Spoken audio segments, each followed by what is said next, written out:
memory. And at Mycelian, I'm building reliable and cost-effective memory framework for AI agents. Uh, just a quick word about me. So before starting Mycelian, I was a principal engineer at Amazon. I was there for 13 years. And primarily, like in my last gig, I was working on Amazon's catalog applied AI team. So there I took a agent from idea to production. The agent was responsible for learning the products in Amazon catalog deeply.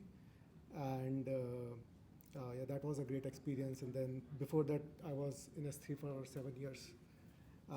There I was responsible for the caching, routing, and transaction platforms of S3. Um, so why I chose to work on this problem, I think one of the main things I learned in these places is like AI memory is kind of like is an interesting problem to work on. It is not just applied AI, but there's also like storage, search, personalization. All of these are coming together in this to solve this one problem. And beyond that, like it's also an ownership problem. A lot of platforms can give memory inbuilt, but I, as a customer, want to take my data with me wherever I go. So I think an open source first framework here would really help. So why we need to do this? I think there has been some great quotes coming out of the industry recently. Jan LeCun, you might know, like he's a leading researcher at Meta. He said one of the 4 pillars for building production AI agents is persistent memory.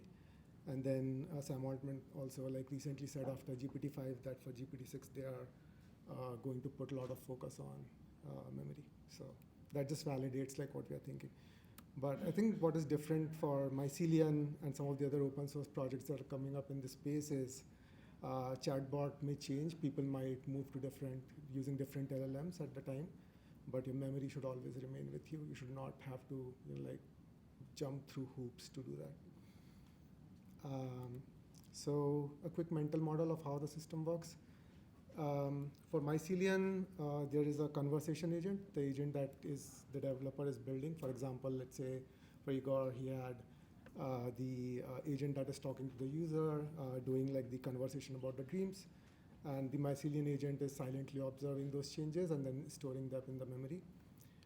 He can control like how he wants to store the memory, what is the frequency of it, what is the fidelity he wants for it.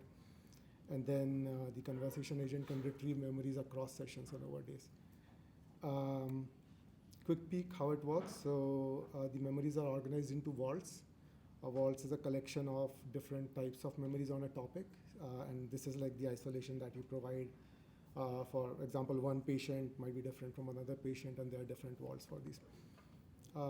Memories are then logged into a distributed transaction log. This is the entries, so what you're discussing with the agent, those go into time series log, and then there's the context. So the agents that are working with the user, they are, as they're generating these chat logs, the memory agent creates conversation shards and it stores them into a vector database here. Currently I'm using VV8 for it, had been working great, Adam, so far. GraphRag, I learned about it yesterday. Really stoked to try it out next. I do think like graphs are powerful here, but they also bring complexity into the architecture. So I want to be mindful where it actually is needed. So for demo, I have 2 things here I want to show off. First is an interactive demo with a coding agent, 2 coding agents, and then an evaluator that I would be running. For the coding agent is acting both as the conversation agent as well as the observer.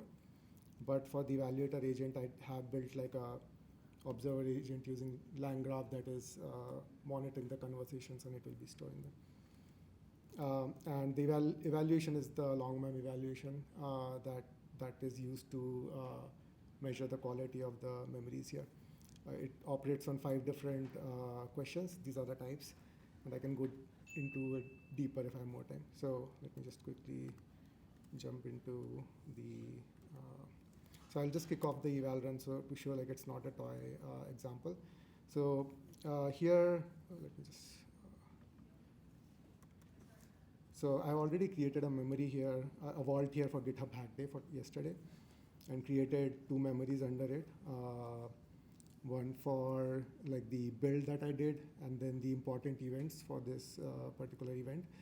I took all of the logs that I had yesterday working on the project, dumped it into this, and then at the end of it, we can go to another. So this is like Claude Code, where I did that, and I can go to cursor, and I tried to use GitHub Copilot, but couldn't get it to work with the MCP. So we'll try it out, fix it later. So already you have the prompt, so you can say, run these prompts.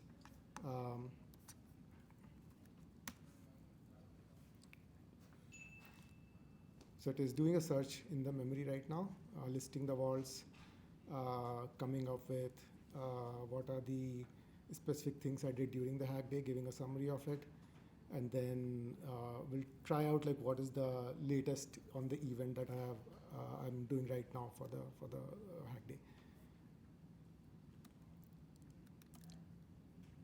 So it says what I worked on yesterday specifically was the long mem eval benchmark implementation of that.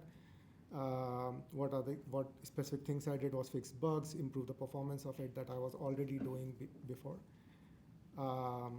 And then I think I don't have time, but if we can run this, like currently I'm presenting to a room of builders, and we can try it out here, whether it is able to find it or not. Let me just run this last question again. Hopefully it will be able to pick it up. Yeah, so it says, let me see.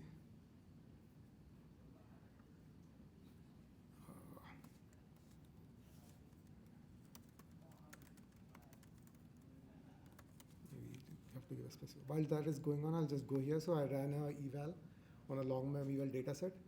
This was like a small part of the eval that I ran just for this test. And we can see like it was testing for like what is the personal best in a 5K run, and it was able to come up with the right answer. So it's not like it is working through like 50 sessions here. It will be able to find the specific details. Woo! Yeah, this is like the memory we entered just now. Like latest is 7 p.m. I'm presenting, so it was able to get that. Right. We have time for 2 questions. Judges? John? Yeah. Do you think this wants to be independent of the chatbot itself? Built in? I think independent makes sense to me because, for example, when I was working on my research with, let's say, Gemini, and I don't like the performance of it, I do want to take that conversation out to Claude and then try it out and then build that conversation over time across agents. But if it is just, isolated in the boundary of one agent, it's very hard for me to dump it, move it manually. This is also like a very small use case of me, but if you're thinking about enterprises, they need to be able to say, okay, I'm using this with this vendor right now, but the data is open, the schema is open, you can self-host it, you can move it. Yeah, I think lock-in is just like very hard here. Cool. Go ahead. How are you like deciding what to retrieve? I noticed you gave it like a specific project. But if you were, for example, to say like, what do I have to do tonight? Would it be able to find the date, find it within the project? It is, yeah. So what I'm doing is during the ingestion time, I'm giving specific prompts to the agent, the observer agent, that you have to find name entity, all the key things that are happening. And while the turns are going on, you have to enrich them with all the pronouns, specify it. And right now I was experimenting with just the context. So you can take the context of any agent throughout the life cycle of that conversation. Give it like, okay, if it goes beyond a certain point, you have to shard it. So it can keep indexing the context shards, and then it will be able to, if you search for a specific thing, it will be able to find. But the problem here is if the shard doesn't contain like a pronoun, and so you say, what was my personal best, what does that my mean in that context? So that's why I think graphs can help, where you have key entity my, what were the different things, but you need to be careful about how you integrate it, otherwise it will just be, bloated mess. Yeah. Can you go back to the mental model slide? Yeah.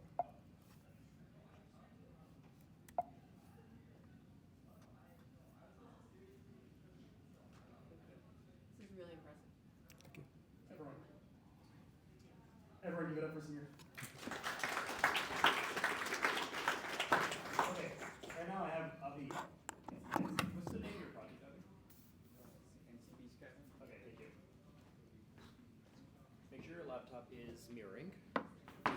There's a USB-C adapter right here.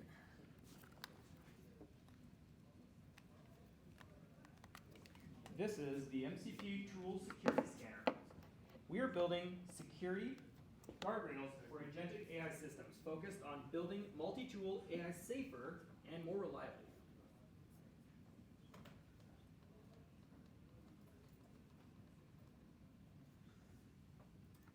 Can you put the webcam on your laptop? Yeah, you're not mirroring it.